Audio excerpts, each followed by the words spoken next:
like to call the meeting to order. When everyone please stand, salute the flag, and please remain standing for a moment of silence.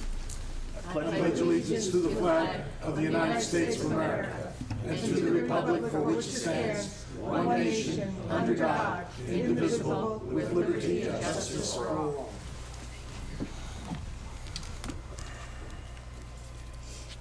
Thank you. Please sit. Ms. Perry, would you please call the Councilman roll? McAvoy? Here. Councilman Spadafino? Here. Councilwoman Sullivan? Here. Councilman Windell? Here.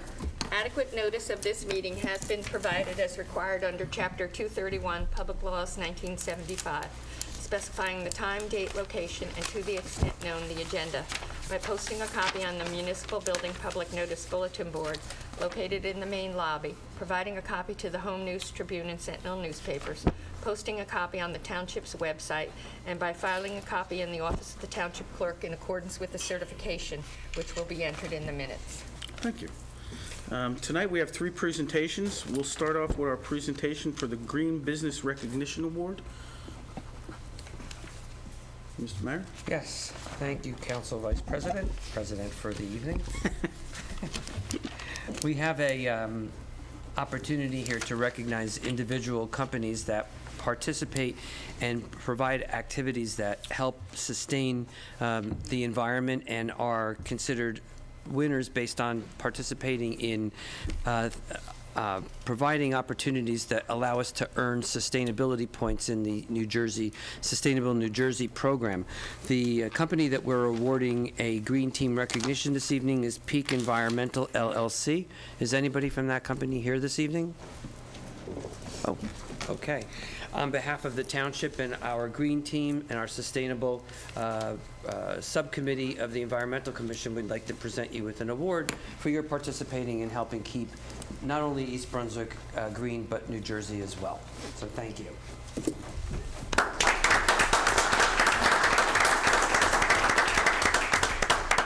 you. You ready to take the words? The stage is yours. Sure. Thank you. Very much. Thank you very much.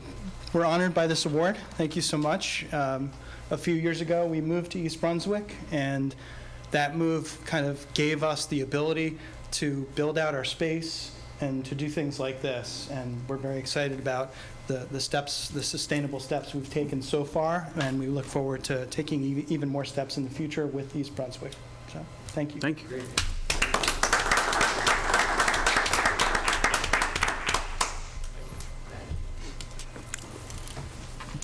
All right, next up for this evening, I'd like to call up our Director of Planning and Engineering, Keith Kipp, to talk about the Dunham's Corner Road bikeway improvements.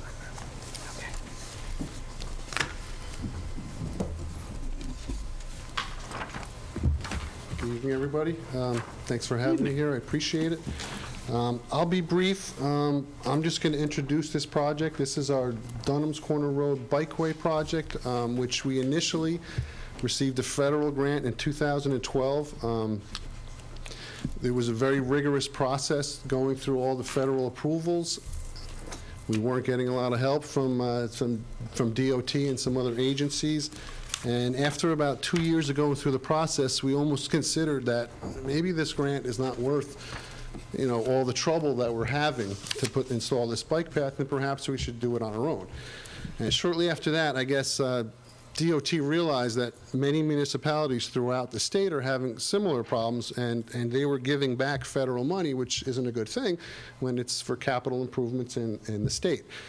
So they developed what's called a design assistance program, where they had a list of qualified engineering firms who would go through all the phases of the federal requirements, and they would pay for this engineering design. So once the town heard of this, we got into that, and our project was then fast-tracked, and that was in 2014, I believe.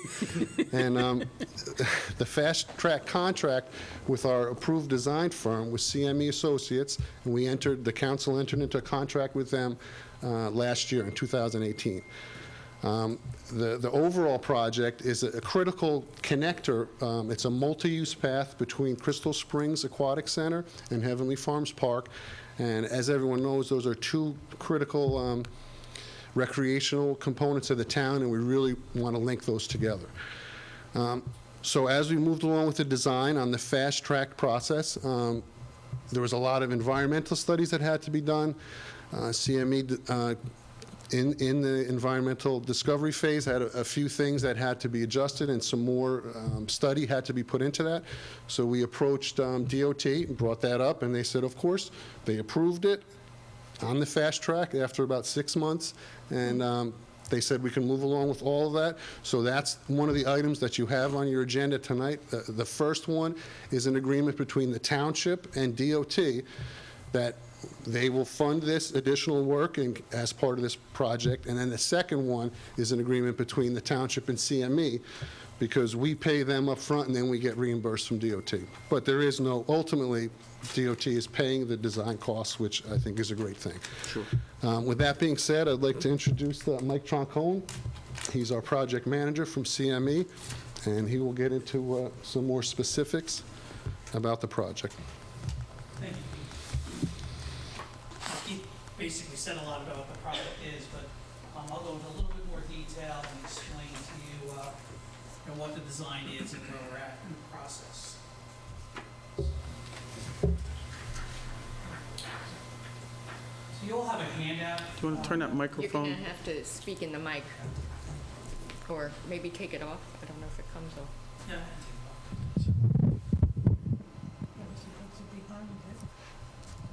Slide it towards you. There we go. If you don't mind, maybe I can just move. Do whatever you need. It's a little bit over this way so I can see. Okay, as Keith mentioned, this is a federally funded transportation alternatives program. It's a federal grant, and right now we're in, preliminary engineering phase of the project. Once we finish preliminary engineering, we'll be going to final design. Under the preliminary engineering phase of the job, we do all the environmental studies and delineations and assess impacts. And with that, there's several environmental documents that the federal government requires that we prepare. One of them is doing cultural resource investigations. And as Keith mentioned, in the mod that you have in front of you today, it includes to do some additional testing related to that. Obviously, if you want to know more details about that, I can get into that, but that's kind of what the purpose of the mod is there, based on our preliminary investigations. But the project is, as Keith mentioned, includes a 10-foot wide bike path from the dog park at Heavenly Farms down through Crystal Springs Water Park. It's approximately 20 feet off the edge of the existing roadway is where it's going to be situated, and it's for two-way traffic. Obviously, on the South Brunswick side, there's no shoulder. You're familiar with the roadway. It's not a safe place to walk. When we get down near the bridge, I guess the town had initially did some studies looking at putting a separate crossing in and putting a new bridge in, but that was very environmentally cost prohibitive. So we placed the bikeway on the existing bridge. So what you see, so there'll be a barrier on the bridge, which is owned by the county, separating vehicular traffic and the bikeway traffic. So, that's pretty much what the project is. The bridge is going to get resurfaced. The bridge is going to get a new deck, and the parapets are going to get, which are the side parts of the bridge, are going to get replaced. So. It's all going to be asphalt? It's all going to be asphalt, yes. Is there any land acquisition necessary? Yes. Well, part of this project also includes putting in a stormwater management facility along the roadway. Right now, there's some deep ditches that are on the side of the road, so we're going to fill those ditches in, and we're going to put a drainage system in along the roadway, which will also be available. And it's designed in a manner to accommodate maybe a future roadway. Sure. Widening or a curb down the road, so that drainage facility. But we have to put a basin in as well, because we're adding this additional impervious cover, and its environmental rules require us to put a basin in. Where's the basin going to The be basin is located down near the bridge. Yeah. Which is right here. So, but that's again required under environmental regulations. So that basin is going to go in there. And there's a ditch on the outside of the trail as well. We're proposing a new ditch Right. along along the Clark family farm, and then all the driveways will be reconstructed that it crosses. But again, are we acquiring property? Yes, it's going to require a sliver of right-of-way along the roadway and also to accommodate the basin. Go Is ahead, that Councilwoman. included in the price that we have now, or is that an additional price For the right-of-way for purchasing, all the other, Yeah. the purchases and the basin? that's, The price you have now is just for design. Right. It's not for construction. Okay. So construction would be another phase of the project. Okay, Right. thank you. if you want to talk to I'm Keith. sorry, we did anticipate some right-of-way costs from the beginning, so there is an account which would cover some of Okay. that already existing. Okay, thank you. And that'll be done in the next phase of design, where we'll actually do the environmental permitting and the right-of-way. That's in the next phase of work, once we get our preliminary engineering worked out. So- Maybe my question is for Keith, but Keith, what do we expect the time frame for construction to be? I mean, the permitting time is going to be, we're fast-tracked, right? We are. When we finally get to construction, I think things will be much smoother. Right. Well, yeah. You know, our team will be involved, the East Brunswick team will be overseeing everything, and it's more rigorous reporting, but, you know, I've been going to training for Yeah. years because I thought it was going to be right around the corner, so I'm well-versed in everything that's The reason I required. ask is I remember when we voted on this thing in 2012. And here we are 7 years later, and, you know, so I'm just curious, what is the expectation? I'm not going to hold you to it, but what's the expectation that we would actually see work being done? I can speak to that. The way these grants are set up, once you're authorized for design, which we were about 9 months ago, you have technically 24 months to finish the project. So that's the time frame. We were hoping to get it done in 16 months. That's preliminary engineering and final design. But with this change order that came up with the deposits, it's kind of pushed the schedule a little If you're bit. telling me 24 months from now, I think that's a good timeline. I'm not. I'm hoping, I would like to think 14 months to 16 months. Great. So next spring, summer, ideally, Next is summer is, and I think that's the best-case scenario. when we're doing the work. Right, Yeah, and we're actually doing construction. that's fine. Any other questions? Yes. Mr. Tricone? Troncone, yes. Troncone, Yeah, I beg your pardon. that's okay. It appears as if a lot of the bike path will run along the Clark farm. Yes. You've been in contact and negotiations with the Clark family? Well, once, I know Keith has had, and I won't speak for Keith, I'll let him speak for himself, I had some conversations with him, but yeah, we will have to go through a right-of-way negotiation process, and I'll let Keith speak to that. Yeah, absolutely. And actually, tonight, we had a nice conversation with the Clarks where I just wanted to make sure that I set the tone that this isn't some condemnation. We want to work with them and make sure there's an agreement that they're comfortable with, because it impacts them largely and something the town can live with. So we did have conversations, and that will progress, you know, much quicker now that we're moving ahead. I beg your pardon, easier said than done.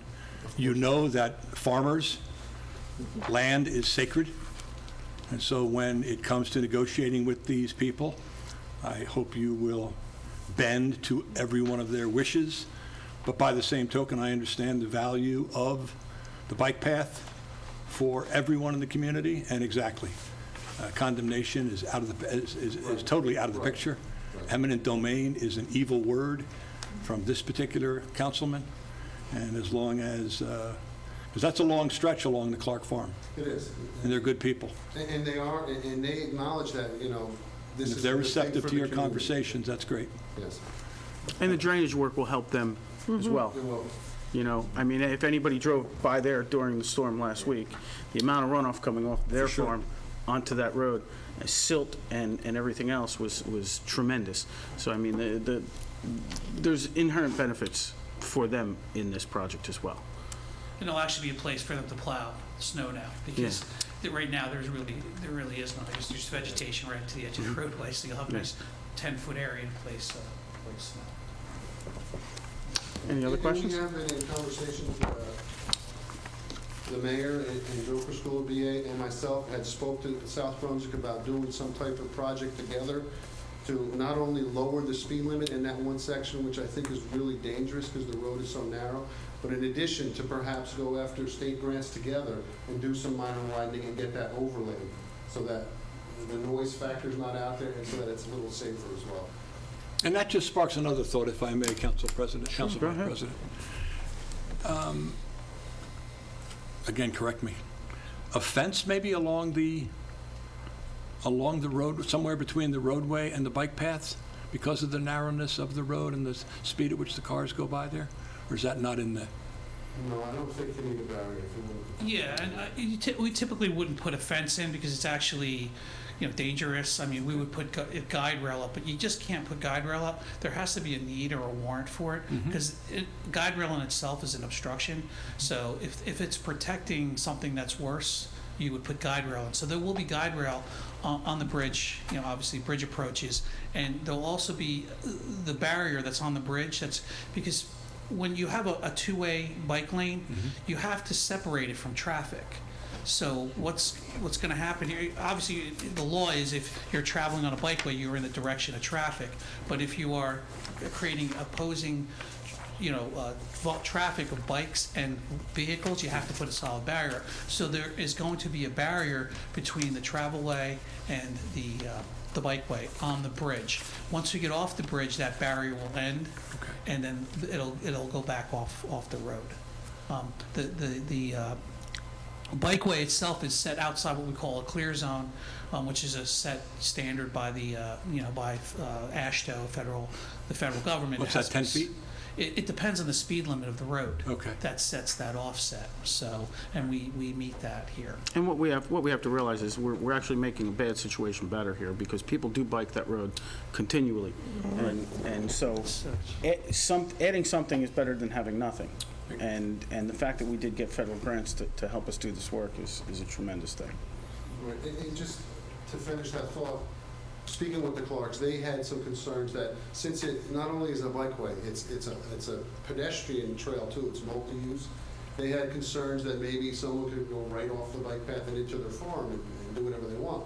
So we're considering some type of fence along, keeping from the bike path to their farm too, just to make sure that they have some, security in place. That's right. That may or may not be part of the right-of-way negotiations. So, which sometimes can be included. That cost can be included to them, or it can be made part of the project. So either way. Anyone else? If not, thank you, guys. All right. It's very informative. Thank you. Thank you for your time, Councilman. Mayor. Oh, this is from Frank. All right, next up, we're going to have a presentation from PSE&G, Frank Lucchese, on our ongoing gas main replacement project. But ahead of schedule. Which, I tell you what, God bless you. Again, as I've said time and time again, it's in my neighborhood, and it's not very invasive, and you guys seem to be very, aside from boom, boom, boom down the road right now, but that's beside the That'll point. be changed pretty soon. Well, thank you, Councilman, Mayor. Good to see you again, as always, and members of council. I appreciate the opportunity to come in. I feel like a regular here, but this, I think, is a good way to keep dialogue between the work that we're doing, because we certainly have a lot going on out there, and your residents, which I think is very important. So I wanted to give you, with me as usual, our guys in crime. We have Kelly Sutter, who's our project manager with Gas Construction, and Dennis Brophy with Waters and Bugby. He's available for questions too. Kelly's going to go through Mr. Crisculo, I know, just handed out the latest update sheet with the status as well as the map. I'm going to give you a quick little overview, and then I'll bring Kelly up and we can get into some specific questions if you have any. But if you recall, obviously we came in April to give you the presentation for the work that's going to be complete. We originally said we'd be completed by November, maybe get some phasing of paving done, but probably won't be till next year. We're happy to report that 95, I'll even go 97% of the project is complete. We should be done by the end of September. So we're about 2 months ahead of schedule, and we're going to be doing some final phases of paving that'll be done in October. So we're going to be starting doing the October. And if the weather stays warm, I know these storms have been pretty violent, but if the weather stay warm and the asphalt plants stay open, we can work as long as the temperatures don't get really cold, so we can do that. And we appreciate the residents being accommodating during that. So if you recall from the presentation that we did, we initially came to you with doing 31,000 linear feet of gas main replacement. We've completed 30,000 linear feet, so we got about 1,000 feet to go. 820 new services will be done to all the residents in town. We've completed 810, so from that 1,000 linear feet we got to do, there's about 10 customers associated with that will finish up. In terms of outreach, I know in addition to the map, and we'll go over the map in the streets with Kelly, but the outreach continues to be, I think, in the forefront. I think it's been very effective. We did outreach. We completed prior to any work commencement. We did it during work commencement. And the sample that you have that Mr. Crisculo handed out is what's going to be given to the residents prior to paving. You got one. Oh, thank you. I was going to say that was just done. So same with the 800 number, our outreach folks. I know Mr. Crisculo met, but they've been very on top of things. We haven't had any major issues. We'll always get some type of concerns, but we call within the 24 hours to do that. So with that, we have the list. I can bring Kelly if you want to come up and hang out with me. We can answer any questions, but we wanted to brief you where we're at. And again, we appreciate the relationship. And your staff has been phenomenal, really has. And I think that working relationship is really what is helping get this along at a better pace. So thank you, Mayor, and thank you for all your support and your staff. So I have one comment. Just as I was driving here, I was, being in the business, I noticed the markings for the pavement and all of that, and the white line and the arrow. These are our limits of pavement. Markouts? Yeah. The limits of pavement markings that you guys are doing in white paint. And the one thing I will comment is that when you get to the head end of a road where you're meeting another road, a road that you may not be working on, I would urge you to do a straight line across rather than straight and then kind of up around where your connection was or anything else. I think we do the straight line, right? Yeah. There were two areas that I saw driving here. It was at Sherwood and Farms and Farms Road Circle and Timber, where they weren't straight lines across. Okay. And I would just, it's a neater, cleaner job. I always Joe can tell you, I always question our water department when they don't do a nice square cut on our We'll look at that. breaks. We usually do straight line, which we'll Kelly, I know, and we'll certainly take a look at that, no problem. Frank, the county is getting ready to pave Cranberry Road. So it's imperative that you make sure that all your connections to Cranberry Road are complete, bottled up. There's not going to be a problem because they're basically paving from the VFW all the way down to Summer Hill Road. Right. Okay? So if you open that up, you're going to have to do the whole road over again. So like just, Merrill and all of that. I think. yeah, where it comes in, Merrill hits Cranberry. I know you had a service connection there. I just want you to, and I believe, Kelly, I think Keith had spoke to you about that. Yeah, we've been working, I think, hand in hand with the If county. you can just make sure and email Keith and me tomorrow that, that's good to go, because the county's starting, I think, next week. So I have been in communication the entire time with our timeline with that tie-in with the county, with Right. Ron Sender, as well as the two inspectors in the field.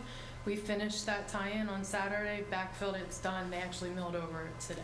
Perfect. That's So what we're I in wanted good to hear. shape. Perfect. Good. And we have no other openings along that stretch. Right. that We come onto just Cranberry. don't want any problems with the county, because we want to make sure they can do that clear run before school starts, and it's a tight timeline with their striping and everything else that they need to do. We are 100% out of their way at this point. Thank you very much. You want to say anything, Kelly? Anything on it? What you have in front of you, I guess I'll just into the paving schedule, just to give you a little update. I've been working with Keith. So we are planning to start this Friday with milling. We are going to start in the Farms Road section of town. And then from there, about 2.5 weeks total. It's about a week of milling and then a week of paving. Sure. So we are going to mill the roads first, and then we're going to start paving as soon, as we get to a good, we don't want to overcrowd the area. As soon as there's enough bulk. Right, exactly. So the communications, like Frank said, the outreach, the door hangers you have in front of you went out physically to all the residents in the entire area this last week. We also are going to follow up on Wednesday or Thursday with a reverse 911 call to everyone, especially in the areas that we're going to be starting on Friday. We also will post no parking signs. We'll be in communication with the police. No parking will be up at least 24 to 48 hours ahead of that. Pending weather, the schedule's tight. We have the resources to do this phase 1 of paving, which will be in those 2 sections. And that's it right now. I mean, other than if there's any specific questions about what's out there. I will just say, I mean, living amongst this for these past few months, it has not been at all problematic. You guys were very professional. The contractor did a great job. Our police did a fantastic job directing traffic and dealing with the residents. So, I mean, what could have been a nightmare didn't seem to be that invasive to me or my family or living in the neighborhood, you tend to hear everybody's problem, Yeah. So, Thank you for that. We appreciate And we it. do, and we do, we take the approach to try and get a lot of, pre-planning. So I think we've, like I mentioned before, not just, just to say it again, but working with the staff, Mr. Kraskula, Mr. Kipp, and everybody, I think all the work that we did ahead of time is the reason why this is running so smoothly. So, and it's important, because that's the approach we take. We like to work with the towns. We're partners with you while we're doing this. Is it an inconvenience to the residents? Yes, it is, but at the end of the day, they got all new service, upgraded service, and new service to their homes. New meters, Yeah, probably new meters, more everything. accurate. Who knows? On Dunham's, where the bike path is, I see that that's not scheduled for paving, I guess, until spring? No, so the intent is that, like we said, the project overall, all these other areas outside of these 2 grids, we still have service, tie-ins, abandonments. We just finished up Dunham's Corner at the end of last week. So we're allowing for settlement. We don't Okay. want to rush and pave that. It was a large hole, a large opening. Yeah, you had the So- plates there. I talked to Frank numerous Yeah, we're times. shaking Correct, around there. yeah. It So- was shaking. We're allowing for. Well, I just really would like to make sure that's done early spring. It's properly striped for the bike lane. I'm sure, Keith, we have the plans for the striping in the office. So Kelly, we're going to expect you to stripe it, exactly the way it is when you found it, when you started digging up the road. So, I know some of the bike enthusiasts will want that early spring.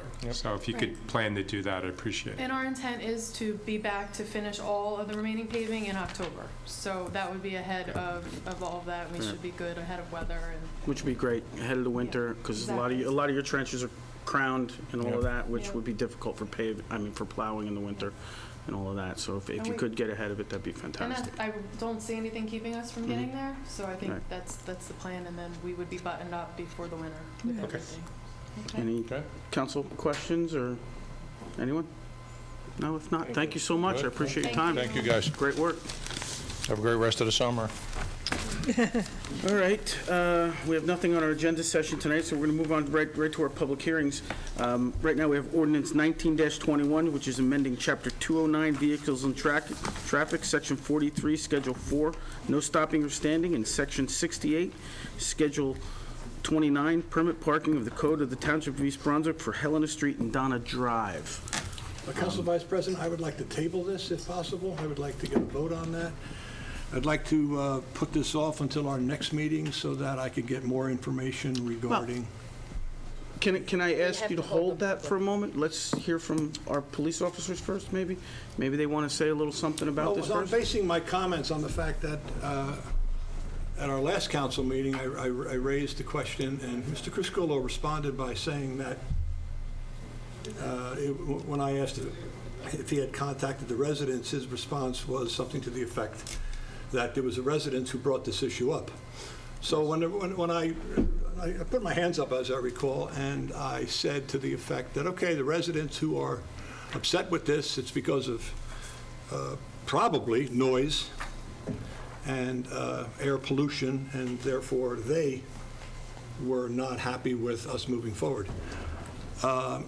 It really came to my attention through a secondary source today, which I was a little taken back at, that I'm getting information about this from the street. Therefore, before there's any type of presentation, I thought we could table this I could have some discussion with maybe Mr. Criscuolo and the mayor, others on the council. And Councilman at that McAvoy, point, we advertised that we were going to hold a public hearing tonight, so we do have to hold the have to hold public a public hearing, hearing. but then we can table afterward. okay, I get it. But- One thing I will say is, I remember the history of this, where it began was residents complaining that there were people parking in the street in front of their house, they couldn't get out of their driveways. Rightfully so. You know, and it was impeding their, enjoyment. Got it. So, So- wherever we go with that, I mean, I'm okay with tabling, but Councilwoman? I need a motion I in a just, second. Okay. I just have one question. I don't know who's going to answer it, if that's why Trudy's here or whatever, is how are they going to adapt it to the parents driving their children to Well, school? let's have the presentation, and then we can open it up to the public. Or, I get Let the it. public voice their concerns, we can then discuss it, Okay. and if we I set... still want to table, we can get a vote on that. Exactly, but let's do all of that first, and then we can... Great. So, I Still mean, need, Mr. Baker, don't we still need a motion and a second to open it to the public? Yes, you can have a presentation beforehand if you like, and then have the motion and second. Okay. I'll leave it up to, you want to do that? We can have the presentation first, then before we open it up to the public, we have to have a motion and a second. correct. So, gentlemen, Good evening, thank you. So the special operations section, Can I get you to identify yourself for the Sure, public? absolutely, Thank you. Lieutenant Thomas Keenly. And Captain Drew Walsh. hello, Captain. Okay. The special operations section, the police department handles all traffic safety related matters. There's been numerous complaints circling around the Chittick School area. Several different complaints. Complaints of vehicles blocking driveways, vehicles making K-turns improperly, people parking over yellow hash lines where they're not supposed to, too close to the corner, pedestrians not crossing at the crosswalk where we have a paid crossing guard, pedestrians crossing in between school buses where there might only be a small gap of about 3 feet. In addition, the complaints are that specifically Helena and Donna Street do not have sidewalks. So what you will see is that the people park on either side of the road, and then they're walking their child down the center of the road with other moving traffic because there is no sidewalk available. So these are the situations that we've observed personally, and it's what's been communicated to us. Simple things. You'll see pictures, I mean, you could go on Google Earth right now and go to Flagler Street, and, you know, some of these pictures you will see people crossing in between the school buses, walking down the center of the street. Here's a picture from Helena Street with a family walking down almost the center of the street as well. I have another picture where vehicles are parked, 2 vehicles on the corner of Donna Street are parked on the yellow hash marks, too close to where they're supposed to be parked. All of these things create a safety concern for us, for the specifically the pedestrian traffic and the students and the parents. And it's something that we've been out there for the purpose of education, enforcement. We've tried to gain compliance because we don't want to see somebody get hurt out there.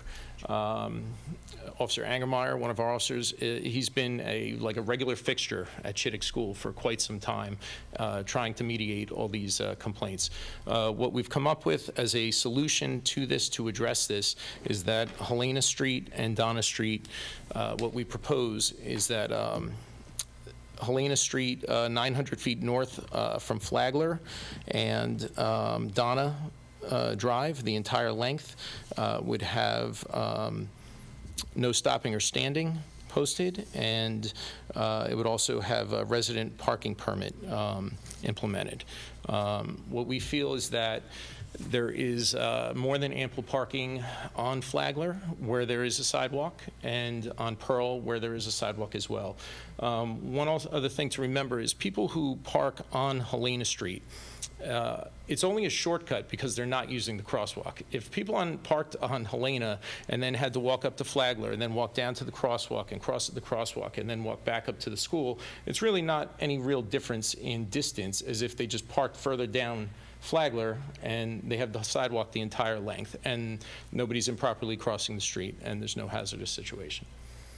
And from my experience, this has been going on for years at least. We have been getting complaints on and off from residents in the area about this area for a long time.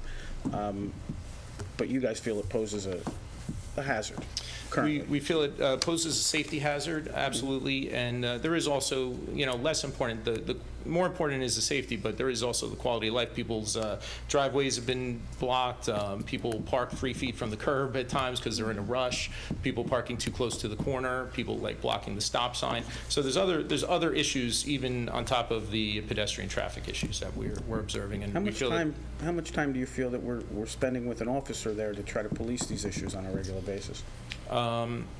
Without having a log of, Officer Angermeyer is the regular fixture out there, but he's there many times, manpower permitting, 1 to 2 days a week of his, drop-off periods, morning and afternoon. So he's there a substantial amount of time, so. Okay. Just one thing. Councilwoman, go ahead. What do you do at other schools? Because I know years ago, I don't know about what Memorial School now because my children are past that, but at Memorial School, you had Hilltop, you had parked all over.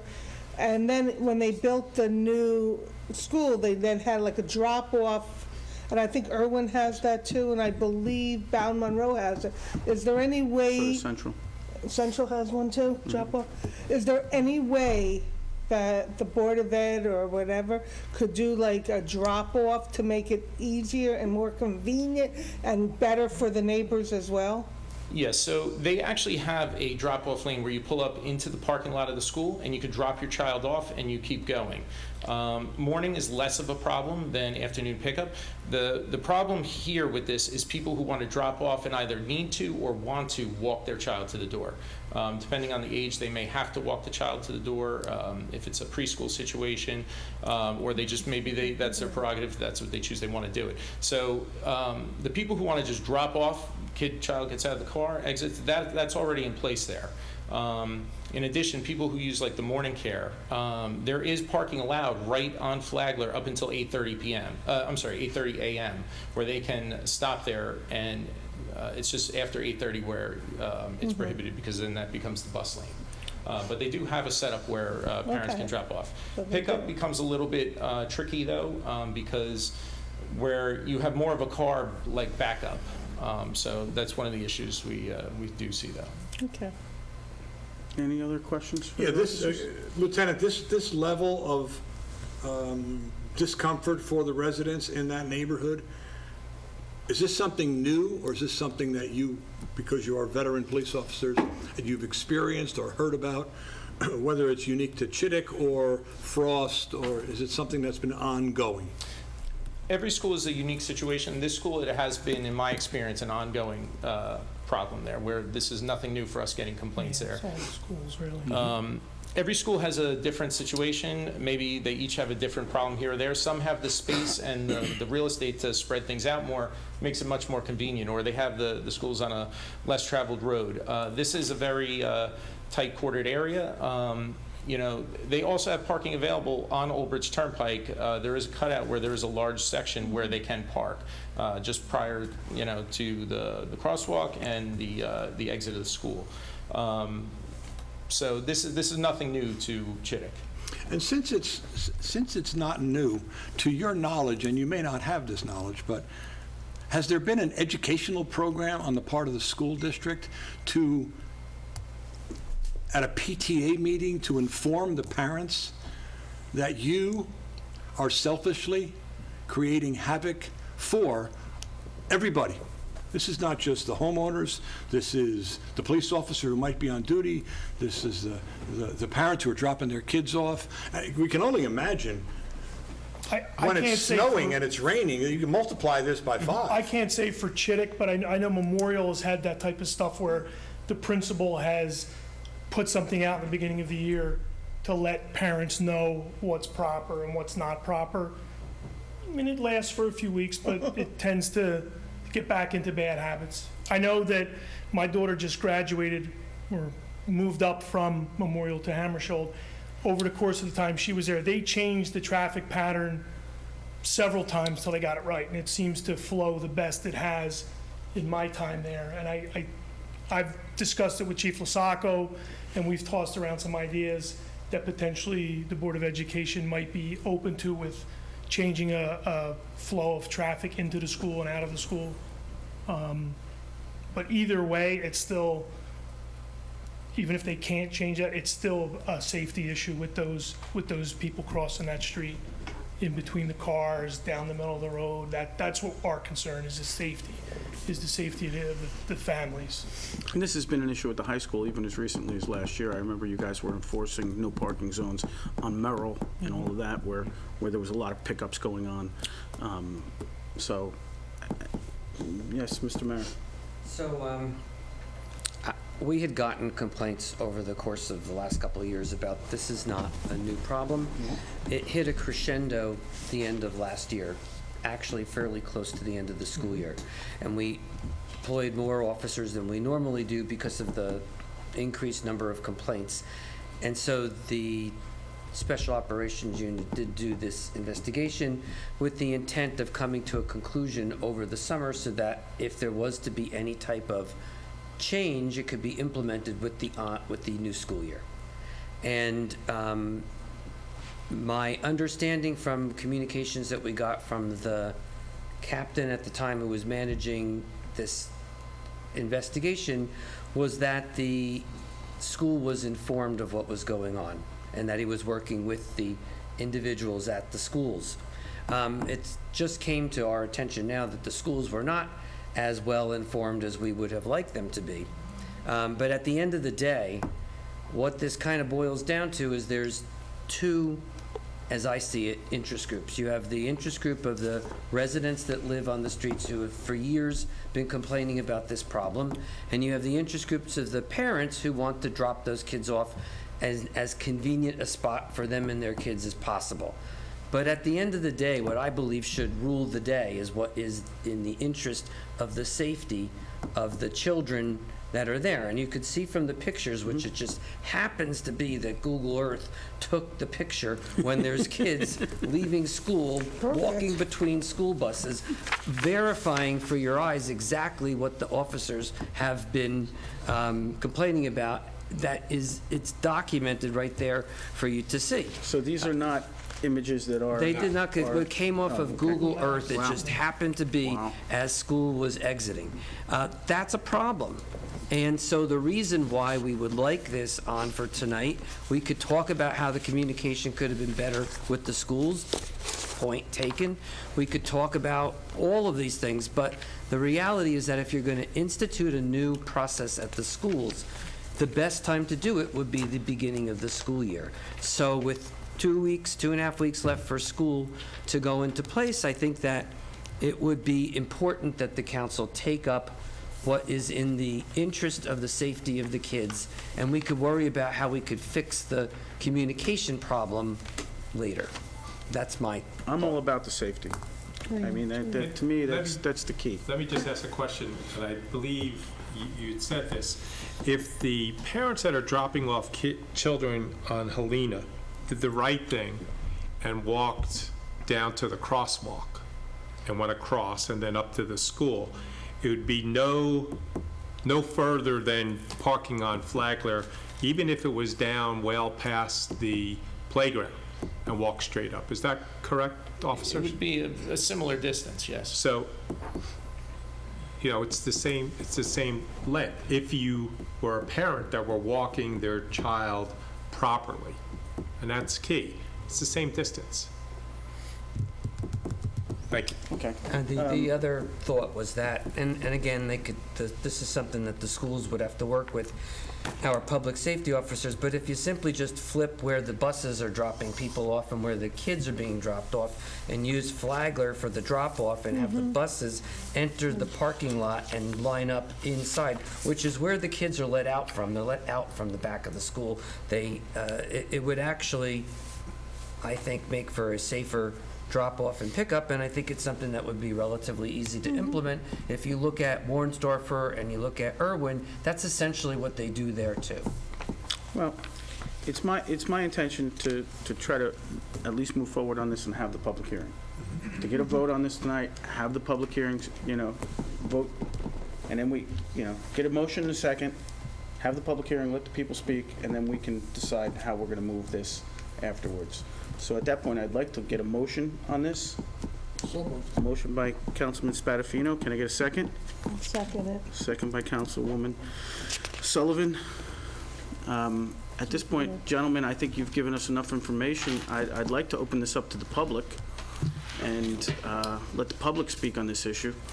Thank you. If there's anyone from the public that would like to speak on this issue, please step up. You'll have 5 minutes to speak. Please direct all your comments to the chair, and when you come up, state your name and address for the record. So, anyone from the public, sir, you're first. Step right up. My name is Joe Spinello. I live at 19 Helena Street. I couldn't agree more with Lieutenant Keenley's findings. It's a safety issue on many different levels. My children walk to school. One just moved up from Chittick. My daughter still goes there. And when you have the cars parked on both sides of the street, she has to either walk on the grass, which is not feasible after 1 or 2 snowstorms, because that's where the plows put the snow. And if she's walking down, she crosses on the crosswalk onto Flagler, walks down to Helena, stays on the same side of the street. When she gets to my house, she has to cross the street. Sometimes it's between cars, sometimes it's not. And in addition to the fact that there's cars parked on both sides, a lot of times they park on the wrong side of the street, facing the wrong direction. So rather than just letting common sense dictate how you drive and drive around the block, they do a K-turn with another car on the side of the road that went from 30 feet wide while school was in session to now 14 feet wide with 2 cars on either side. It's a 25-point K-turn. I've seen multiple people get their mirrors clipped, which isn't as bad as if a mirror clipped a kid's head while they're trying to squeeze down the street.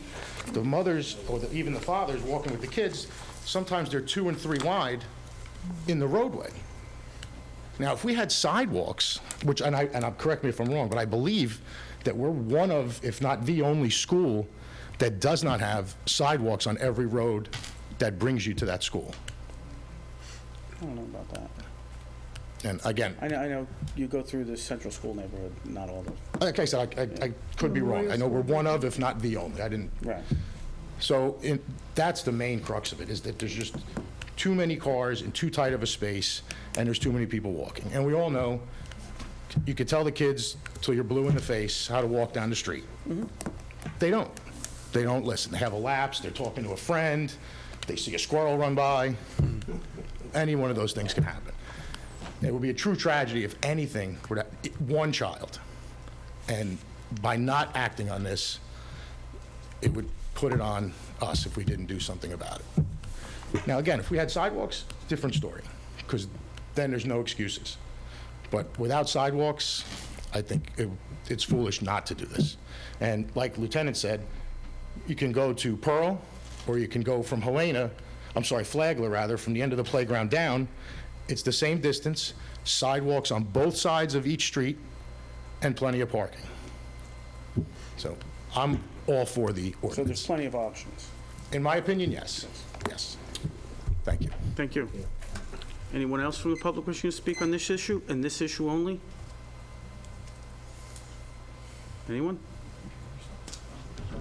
Go ahead, sir. My name is Abdul Ali. I live on I'm not great at public speaking, so. Can you spell your last name? Sure. Ali, A-L-I. Oh. I live on 21 Helena.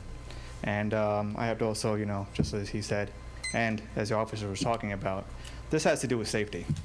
And I've driven to work in the afternoon, and I've seen exactly what he's talking about as well. Parents doing K-turns, double parking, parking in the yellow zone. So God forbid there's a fire down the street. So fire trucks can't make the turn. Right.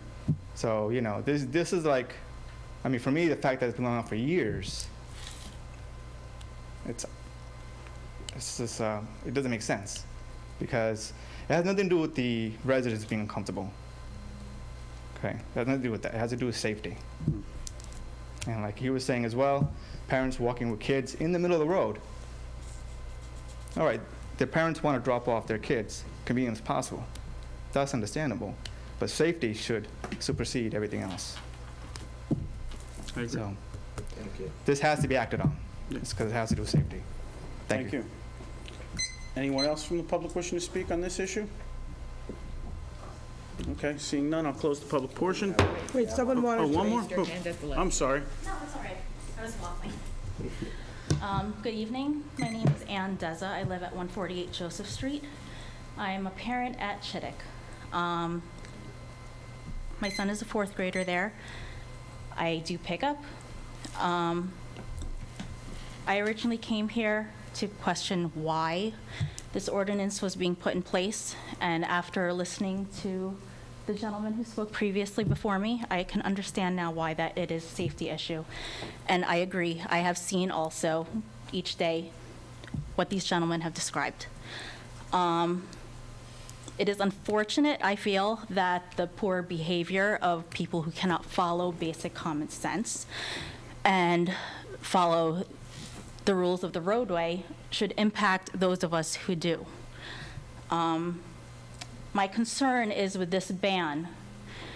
If parking is banned on Helena and Donna, I can very easily see the overflow going into Peggy, into Pearl. If that is the case, will these residents complain also on the overflow parking that is now in their neighborhood? And if that is the case 2 years after they complain, will there be a ban on parking there also? If there is a ban there, where will the people at Chittick park? Where will the staff and the faculty park? Where will the parents park? It is already very limited parking there, and I feel that there should be a better way to deal with the safety issue. As I said, I see it. I've mentioned it to our security officers. Why? I don't know if it's, an issue of manpower, but is there any way to get police officers out there to ticket the people who are causing these offenses? I haven't seen really any officers on Donna or Helena. I do see an officer on the corner of Flagler, but I don't see him going out and addressing the issues on Helena and on Donna. I don't know if that would make a difference. Personally, if I get a ticket, I like my money. I would like to hang on to it any way I can, and I wouldn't commit that offense again. That's really it. I really do hope that, you consider how this would affect the Chittick community. I am all for the safety of the kids. My kid is there also, but there's also the faculty and the staff to take into consideration if there are other solutions that could be taken into effect. Mm-hmm. Maybe give us a new parking spot where the old playground is. I don't know. Thank you. Thank you. Anyone else from the public wishing to speak? All right, seeing none, only one time. Seeing none, we'll close the public portion. Any discussion from council?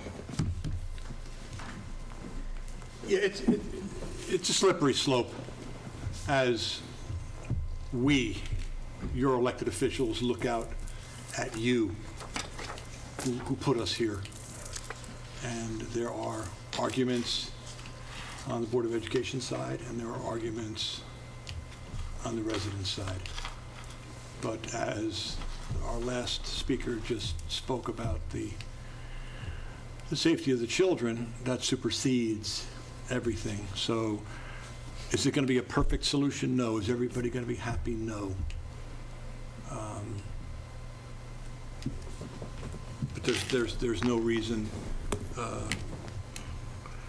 Councilman Wendell, to table this evening, in my opinion. Thank you. Councilman Spadafino. I've looked at this, as a matter of fact, like a lot of us, we don't take our jobs lightly. I know that every one of us have taken the time to drive over to that area and look and see that you have you have the whole block of houses, again, no sidewalks, Obviously, looking at it, saying if people are parking on both sides of the street, no alternative but to walk down the middle of the street. Also, looking from Helena and saying, if I'm walking down the street, even with my child, I'm in a little bit of a hurry this morning. It's a straight shot to the front door, just across the street and go right across the bus path and jaywalk, putting myself and a lot of people at risk. And with all due respect, I have to yield to the people in public safety. They are not doing this lightly. I'm sure that they are looking at all the possibilities and saying, this is, even if it's 20 years, it's just a matter of time before somebody makes a mistake, and then we're all sorry. So I have to err on the side of caution with the traffic safety opinion and follow through with my vote. But also, we have 2 past Board of Ed members here that maybe can see some way to see what can be done, because it is up to the Board of Ed, who runs the schools, to deal with the problems of traffic and space that's available to make some changes to their grounds in their budgets, because we don't control their budgets. So that's something that maybe we can get some ideas from these past board members on how to press, as that wonderful lady pointed out, that maybe there is space, because there is grounds, and maybe some way to reconfigure the grounds in a future point to be able to make it safe for everybody. So I'm just making you aware that I know where my vote's going to support public safety. Councilwoman Sullivan? I have to agree with my Councilman Spadafino and Mayor Cohen. Maybe we could put the buses, but that's all left, I know, for the Board of Ed to do, not for us. But maybe we could, you're the liaison, right? Councilman McAvoy, so maybe some way, somehow, before school starts, we could work on something where the buses could go and make it easier for the people driving their children to just drop them off in the front of the school. Again? One more point. And by the way, the point is, now you've come here in good faith to try to give us your opinion. Now go to the Board of Ed, go to their meetings, and let them know wholesale how you feel about the changes that need to be made. Drop-off's not nearly as big of a problem as the pickup. Right. Okay, Yeah. because drop-off Yeah, sports are talk to at. some of your neighbors, that's what Let's not have, Sorry. no dialogue back I'm and forth, I'm sorry, I sorry. apologize. We're on TV and That's all of right, that. true, sorry. Well, that being said, I mean, I was willing to support Councilman McAvoy when we started, only because I thought maybe, needed some more time, discussion, and thought on this. But I don't know, these pictures to me off of Google Earth, showing people walking down the center of the road and crossing right through between buses, they're there all the time, these pictures. And I thought that this was our officers, but this is what Google picked up. And human nature is that people are going to cross and take the shortest distance. And it is unfortunate that the actions of some lead to, us to take actions that cause us to keep the public in general safe. It's not only about a little kid getting hurt or about anything. It's about some driver who takes their eyes off the road for 5 seconds, backs out of their driveway without having full view of what's going on, and you put the residents on that street in jeopardy. So, that being said, I mean, there is nothing that's going to get me to vote against safety for our residents. So, Ms. Perry, would you please call the roll? Councilman McAvoy? Yes. Councilman Spadafino? Yes. Councilwoman Sullivan? Yes. Councilman Wendell? Yes. All right, we're going to move on to our next ordinance in our public hearing, Ordinance 19-22, which is amending Chapter 209, Vehicles and Traffic, Section 65, Schedule 26, mid-block crossings at Township of East Brunswick for Kingswood Station. Motion? Do we get a motion on this? Motion by Councilman Spadafino? Yeah. Second? Second by Councilwoman Sullivan. Captain, do you want to say something quick about this, or is there anything to say? I'm sorry, I zoned out. This is Kingswood Station, mid-block crossings. Crosswalk. I'm sorry? It's mid-block crossings for Kingswood Station. I don't know. You don't know? All right. First I'm hearing it. Yeah. Joe, you want to, for the just public? wanna- Very simple on that roadway. There's not intersections there, and they're requesting mid-block crossing. You know, I know traffic safety has spoke to them and looked at it. They're okay with it, and I'm sure we'll ensure that the proper signage goes up, striping is correct, and so on. All the things I talk about at the planning board meeting, and I'm sure Dr. Spadafito knows on this, you know, and if necessary, one of those ballards in the middle of the roadway saying to people, stop for pedestrians in the crosswalk. So public safety was okay with this, as they're our experts, so naturally I'm in support of that. Great. For you to do that. All right. Anyone from public wishing to speak on this ordinance and this ordinance only? Seeing none, we'll close the public portion. Any council discussion on this? No? Ms. Perry, would you please call the roll? Councilman McAvoy? Yes. Councilman Spadafino? Yes. Councilwoman Sullivan? Yes. Council President Wendell? Yes. All right, we're going to move on to our reports section. We'll go on to our, Mr. Mayor, you have any report tonight? Yes, thank you. First, on the last ordinance that we just passed, I did want to mention we do have representatives from the Board of Education here this evening, and you know, publicly, I think we could have done a better job in terms of communication with the Board of Ed on that. We'll have to look at the manner in which that took place to try to make sure that these things don't happen where there's information that slips through the cracks, and we're not talking on issues that are relevant to both parties. I don't want the last couple of comments to look as if we were putting down the Board of Education for slipping on their job, because I don't believe that would be factual at all. Want to thank everybody who was involved in the Footloose musical, the Summer Stage Under the Stars program that we did. It was we were blessed with incredibly good weather all 6 nights. There was approximately 3,000 people that showed up for the performances, which for a first time out doing a program of that stature was really very good. I also wanted to thank Amy Lewandowski for the putting together the Feast Brunswick program, which was our first attempt at a food week or a restaurant week. I also wanted to keep residents aware that while we were talking about PSC&G being here this evening and doing a lot of road work, there's just a lot of road work going on right now. It's not just the PSC&G work. There's the county that's been doing work and is going to continue to do work till the weather holds them up from doing such. The state is now starting to get work done, and they've been doing it for a while, but we should start seeing the Ruse Lane work. That's part of the TTF money coming, I think that's this week, right? Aren't they doing that? And then there's our continuation of township roads. We just finished up with Jensen. I think that's going to be striped. So there's a lot of road work that's being done, and while there's a little hum of people whining and complaining on social media about the inconvenience, that's really to a low number compared to the people who are complaining about how the 180 miles of roads in town needed to be attended to.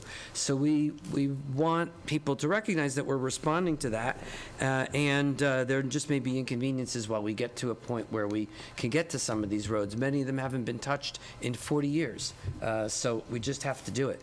Next year, we're already starting to look at capital budgets.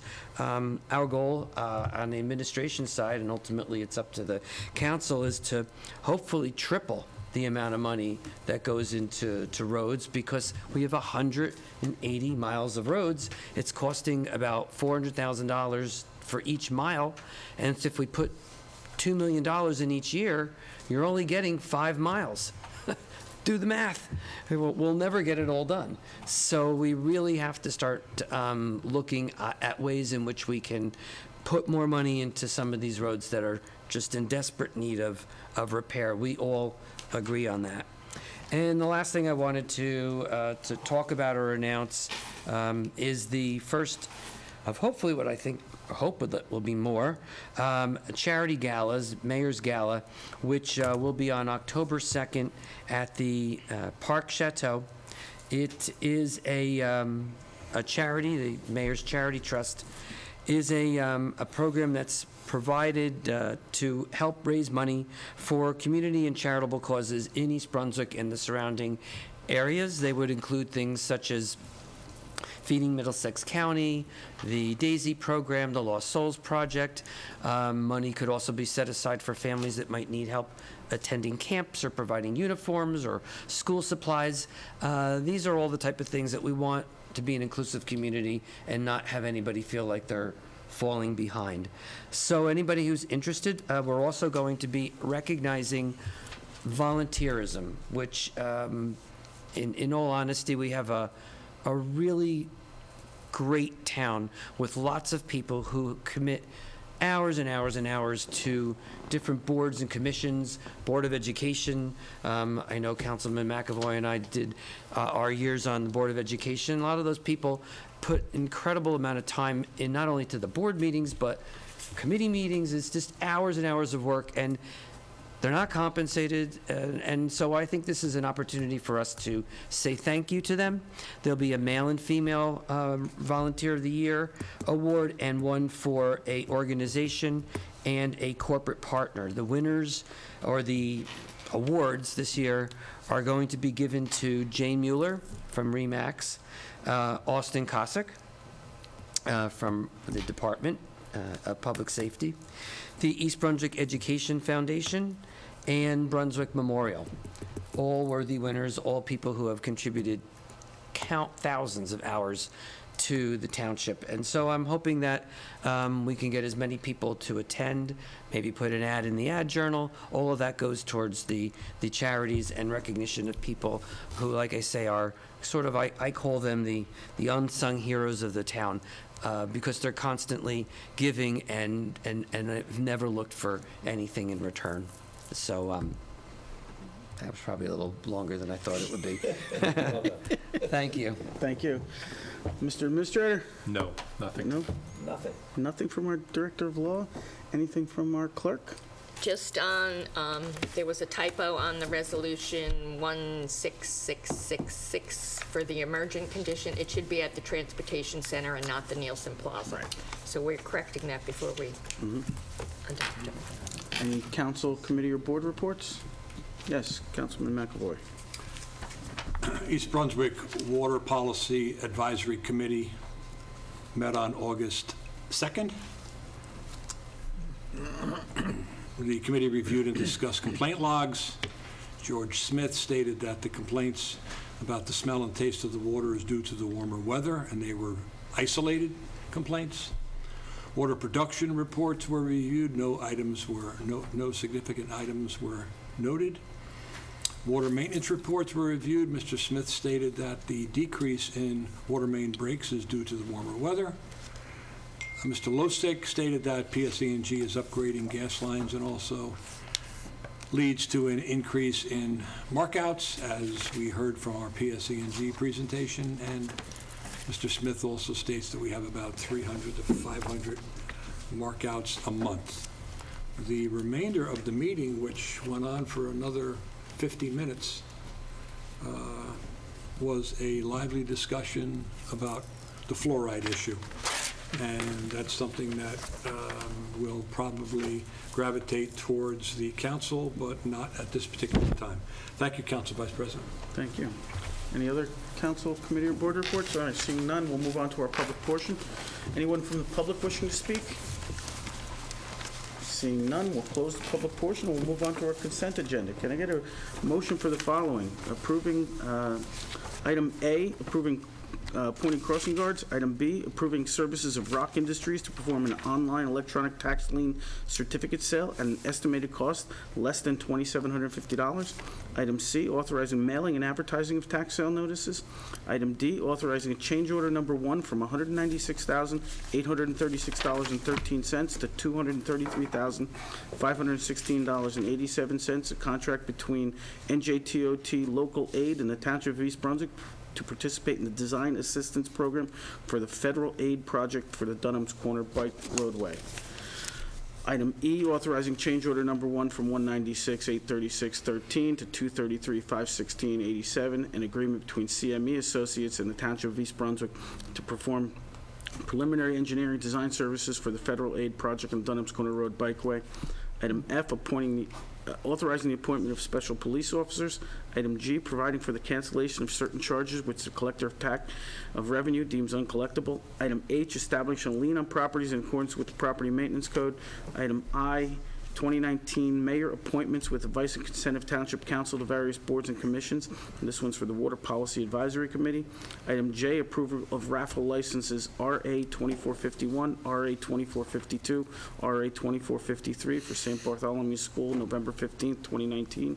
Item K, approval of raffle license RA 2454 for the New Jersey State Bar Foundation, September 16th, 2019. And item L, approval of the bill list. Can I get a motion? Motion by Councilman Spadafino, second. So moved. For we have discussion on some of them? Because you didn't pull, you didn't ask for anything to be pulled. I'm sorry, yes. It's okay. Been a while since. I know, but no, I do respect Council Yeah. Vice President. I do like the style of reading all of our resolutions instead of just going through But, AF. yeah, we can, what do you want? I have a couple You of- have second, so the second by his counsel. Second. And then we'll have some discussion on a couple of Okay, things. Yeah. just on, let's go letter B, over to Mr. Crisculo. Could you get a quick explanation for the general public? Generally, when you do a tax sale, there's two methods in which you can do a tax sale. You can hold it live, either in the courtroom or in a conference room. We don't sell a lot. We don't have a lot of them to sell. Recently, the state, over the last about 6 years, right, Michael, has approved that you could do it electronically, much like when we sell our bonds or our bond anticipation notes. We do them all online. And this gives us the capability to sell all the tax liens because there's a wider market for people that don't want to travel. And also, with that, we get higher revenues on the purchase of the liens. So by doing that way, people don't have to travel to the facility. We advertise it, it's at a certain time, and then we hold the tax lien sale. It's like an auction, and people can bid on the actual physical properties from the comforts of their home, having a cup of coffee in their pajamas. So it's just another way of technology enabling things. And, you know, we're always dealing with traffic and everything on the highways and everything. The more people we can, Broader audience. keep at home and have a broader audience, the better off we are. Similarly, when we auction off municipal properties, surplus properties, a lot of towns are going to do that online as well. So it's been something the state's been encouraging over the last couple of years, and it's worked out well in other municipalities and other towns that I've worked in. We've done it that way, and it's very successful.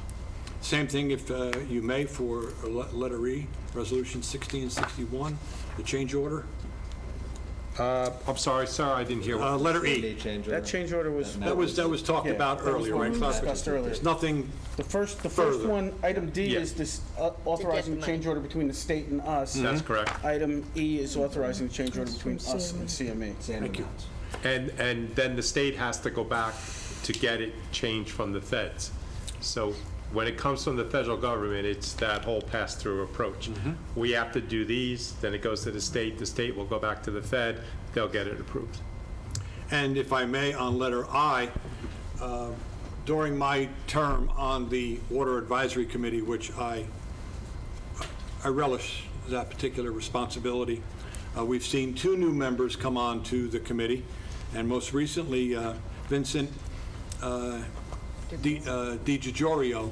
He had come to the two meetings, and then I simply, and was vocal at the meeting, so I said, just put a resume together, submit it to the mayor, and Vincent is approved this evening. And we have a real good, another voice at a table that's become packed during my short tenure. That's fantastic. Thank you, Council Vice President. Thank you. I just have one. Yes. I didn't ask. Could you just explain G for me, please? Somebody. Oh, the cancellation of charges. Yeah, Which there's certain charges where, like, say somebody was coming in to pay their taxes and they're short by like 34 cents. Oh, okay. Okay, or there's a certain number the state allows. So it doesn't make sense for us to render another bill, send it all out again. So something real small like that, this authorizes us to cancel that. And there's a certain criteria. Okay. The state allows It us was not like if someone didn't pay their taxes, No, you no, could no. fine This them or is something. fee for a fee that's just not worth. Costs more to collect. Right, I understand now. Thank you. There's also some that are 100% disabled veterans. Right. Right. Ready? All right. Please call the roll. Councilman McAvoy, Yes. Councilman Spadafino, Yes. Councilwoman Sullivan, Yes. Councilman Wendell, Yes. All right, we're going to move on to ordinance requiring a public hearing date, which is August 26, 2019. It'll be ordinance 19-23 of the Township of East Brunswick, amending ordinance 2006-13, establishing restrictions on the award of contracts to professional entities and certain other entities who make certain political contributions to conform with applicable state law, NJSA 49:44. Okay, motion by Councilman Spadafino. Can I get a second? So, second. Second by Councilman McAvoy. Little Council Vice explanation? President, Yes. sure. This ordinance was originally adopted in 2006. This is an attempt to update it to have the limitations be consistent with the New Jersey elect statutes that are cited in the ordinance. Great. Any discussion, Council? Yes, Councilman. Just for the record, so in the interest of good government, the Township Council of the Township of East Brunswick desires to establish a policy that will avoid the perception of improper influence in local elections.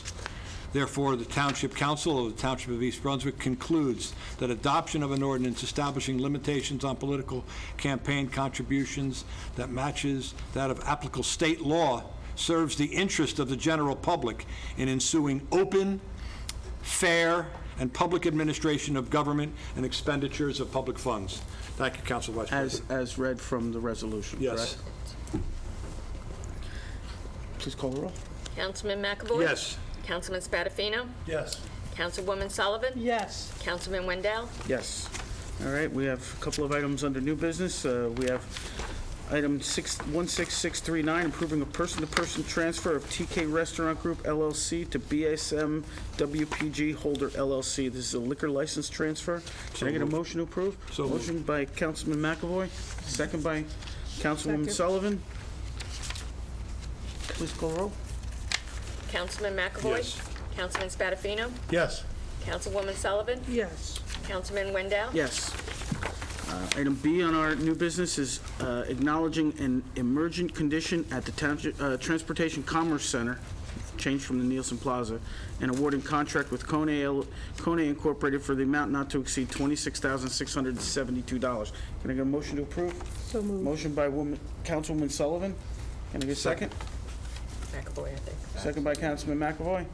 Any discussion on this? Anybody want to This is due to flooding in the TCC elevator that caused One of them repairs fixed necessary. already. I know we Partially. are placing a insurance claim on this? Yeah, we will do the incurred claim, but even under local public contract law, because it exceeds the quote threshold, we need it as an emergency. Right. The procedure that we follow is one that's the state guidelines where the department head notifies me, I review it, and I declare the emergency. As you see in the backup for the material, I think it warrants declaring the emergency and getting the elevators repaired in the proper manner, and then we'll submit the claim to insurance.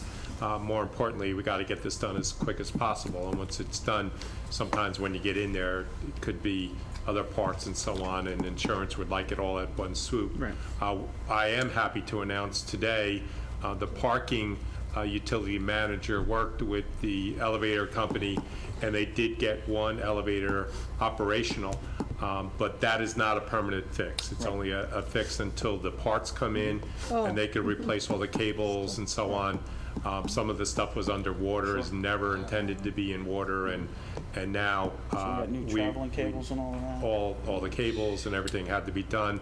We're also going to put newer pumping system into the elevators. That was my next question.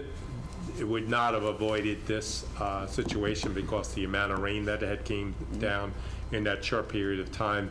As some of you know, over near Moe's Mexican restaurant there was the water was up to the top of the Jersey barrier, which I've never seen in the 60 years I've lived in central Jersey. Really? Oh, I've seen that numerous times. On the top of the Jersey. On 18? Yeah. On 18, but never at that location. Oh, maybe not that. Which is fairly close to the transportation center.